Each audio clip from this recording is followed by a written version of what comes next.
this is a good time to be a West Ham fan. I'll be doing a video at 1:30 today on this channel. Come and join me. Live chat open. Lots of West Ham. Lots of your comments. I'll open up the live stream if people want to come and join me and have a little chat as well. That's absolutely fine. I'll post a video link in there. Onto the game and more where we stand as a team in the Premier League. The league's a little bit lopsided. Let's get that out of the way. Some teams have played 17. We've played 20. Absolutely fine. But a bird in the hand is worth two in the bush, as they say. We have the points on the board, which is what that means. So I'm pretty sure once this round of fixtures plays out, we won't be fourth. But I tell you what, we won't drop down very far at all, because we do have those points on the board. I'm going to mention relegation for probably the last time. I think 36 points makes you safe. I just say that, not that I think we should be thinking about that, but to put into context how wonderfully impressive it is to get 35 points at just a smidgen over the halfway point indeed. This is not a fluke. This is exactly where we should be. This is exactly where we deserve to be. I think it's safe to say we're at the moment are a top 6 club. Where do I think we'll finish? Well, you know what I'm like with predictions. I'd like to see a little bit more. Ask me in 2 or 3 games. But I don't go into this Liverpool game with any nerves at all. I relish it. I'm looking forward to it. I'm disappointed that it's on Sunday. I could do it if it's Saturday. They play on Thursday, Liverpool. Less time to recuperate than we have. Did well, David Moyes, to get Antonio off. Mickey, as he likes to call him. He got Antonio off. That was good. It was comfortable in the end. The scoreline is not reflective, but I want to talk about a few of the players, if I may. I was interested to look forward to a few duels. The Soucek duel with Zaha didn't really turn out like that. It turned more Zaha against Soucek and Dawson. So it wasn't a one-on-one thing.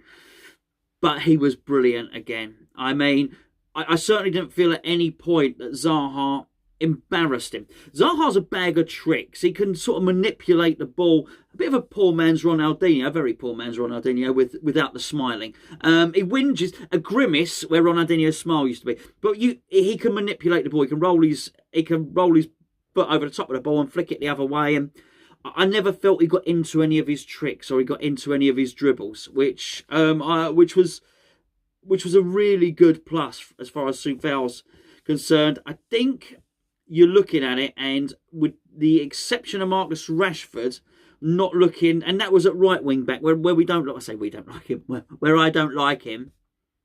With the exception of Marcus Rashford, I don't feel that anybody has really embarrassed Soucek there. And he is a good player, regardless of what anyone thinks. Wilfried Zaha's a good player. Good performance there from him. So impressed with what I saw from Dawson as well. I mean, for him to... What more can we say about him? So you remember when I was walking through the park talking about him? You know what? I'll have another little walk in the park on Friday and we'll talk about him again, all right? But, look, we should make the deal permanent. The commentator mentioned Ginger Pele. I hadn't really thought of that too much. I can see that.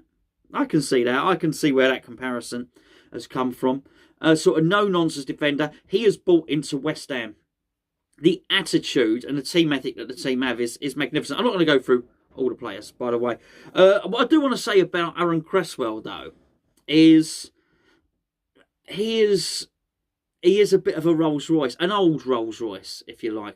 But he's an old Rolls Royce where we've sort of changed the wheels a little bit and put a new gearbox in. Not a new engine, to be fair. Still an old engine, but someone's buffed up the headlights. They've polished up the wood veneer.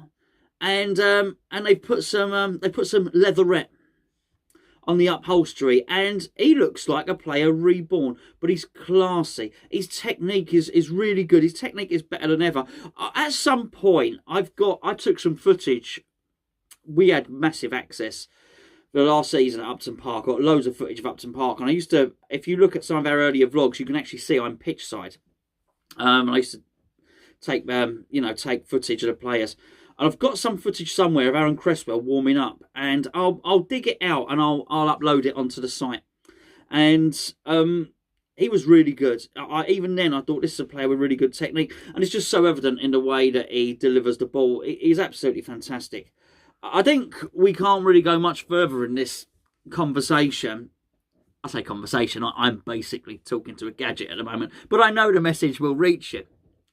We can't go much further in this conversation without discussing the midfield too. We were completely dominant in that midfield. And I did feel, for lots of reasons, I thought Bowen, I thought Benrahma, and I thought Fornals were coming in and really, really making that an awkward space for the others to operate in. But let's just remove those attacking players for a moment and just deal with the two steady eddies in the middle. Let's go with Declan Rice first. I said before the game I didn't feel Declan Rice had shown Crystal Palace his best. They saw it in this game. They saw it. He completely controlled the game. I thought he was the best passer on the pitch and he was the best tackler on the pitch.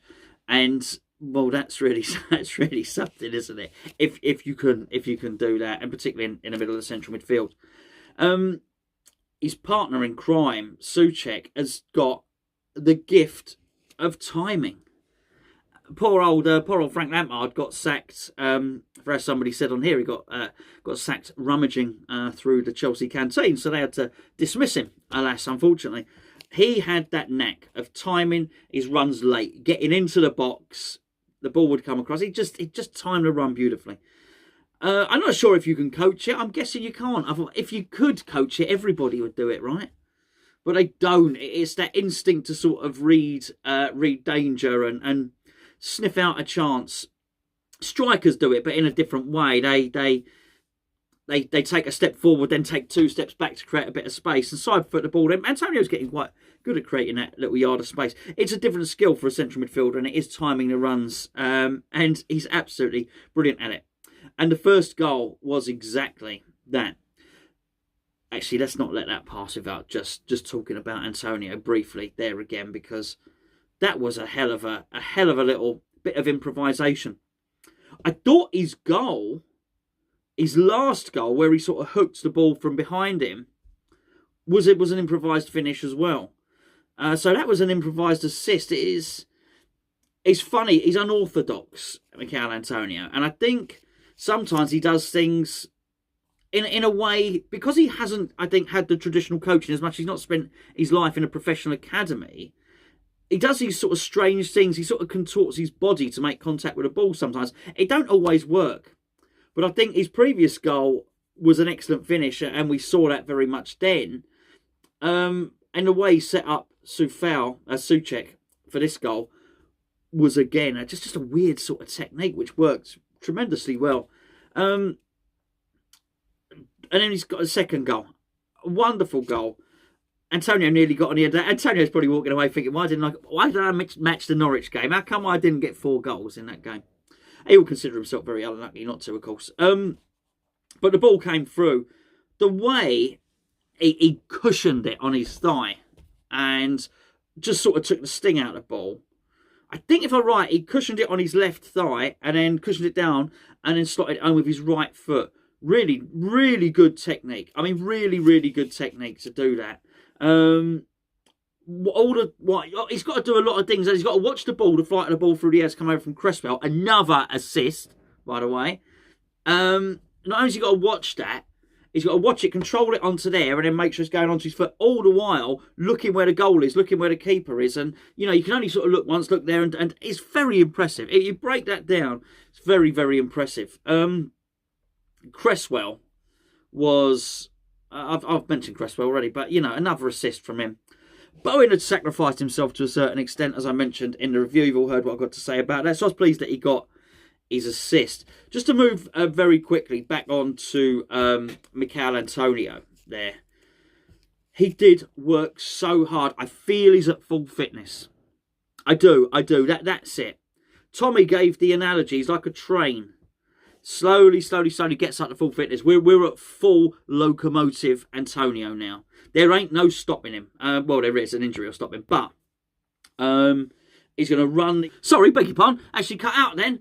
There you go. I did not have enough memory. What was I saying? He ran the central defenders absolutely ragged. Absolutely magnificent performance from Michail Antonio. I think he's done absolutely tremendously. And I also want to give another mention. I said I wasn't going to mention all the players. I'm mentioning all the players. Saïd Benrahma.